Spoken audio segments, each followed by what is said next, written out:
resurrection generations unborn will read or hear a century from now. Words that will make them wonder how we could have lived or died this way. Martin Espada. Writers are cannibals. Nora Ephron. A message from las hijas de la madre. Welcome, hijas y hombres. Welcome, Fuji's and Flounders. Welcome, bossholes, broadbacks, and boots on the ground. All civilians and law forces who daily fill the line. Worm workers and low appointments and elect allies alike. If you have willingly broke curfew to secret meet and received the history of La Madre Valiente, then we salute you. But, more importantly, we hope that if any notes of this testimonial ring bona fide, that you not bury these truth bones, but instead ingest them to your memory to spit up and feed others in times of need. So suggests La Madre. So we swallowed her story and hid it in the safest place where no law can destroy it. Deep inside our own flesh, where only death can pry it from us. And so now we feed you the same nourishment once fed us. And you, when you are full enough to rock rebellion, can continue the song. The popped eclipse, the rise of the state, and the birth of the mujerista resistance. And for many years did the civil young ones suckle at her breasts and nest in her embrace into which she had birthed them. And she, the great mother, prided in their growth and their curiosity.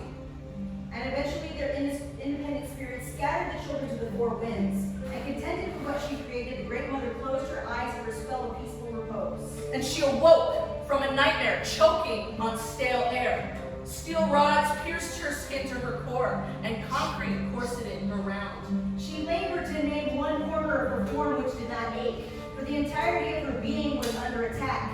In her trusting slumber she had been drugged, despoiled, violated, mutilated. And still, the silly young ones suckled at her poisoned breast, but now they warred against each other and hoarded more than they needed. Heartbroken over the purity of her gift laid waste, the great mother released a thundering lament.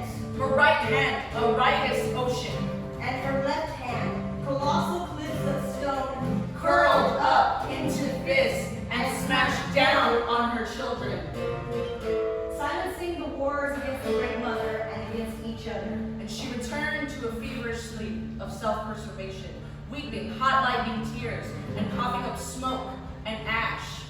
The civil young ones cried out to the great mother in horror.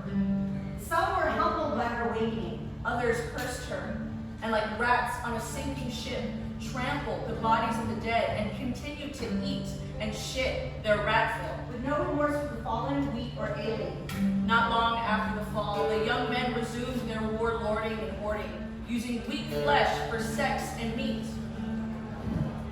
And so existence in no man's land began and continues to be. But one zone was least shaken by the fall, and on that land the state rose up from the rubble to rebuild, beginning with the construction of the great state gates.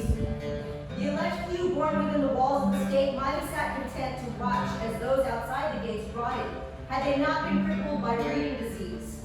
Not able to overcome this curse, and needing more boots on the ground to guard the great gates, the elect allowed the entrance of Fuji's, willing to give our children and our lives to protect the state.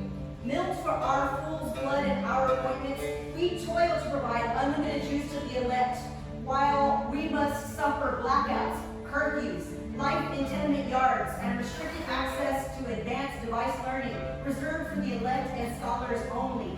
Any who threaten this order are condemned to the Fubar no man's land. And so warring began anew on a grand scale, with new cells from no man's land constantly forming and plotting to breach the great gates. But this time, it was only the young women, the mothers, who remembered the great mother's rage as their own. They alone sought remedy. For years, they and their young shed the most blood and paid the highest prices to the warring and to the state. And so the mothers gathered covertly with their children after work at their appointed posts.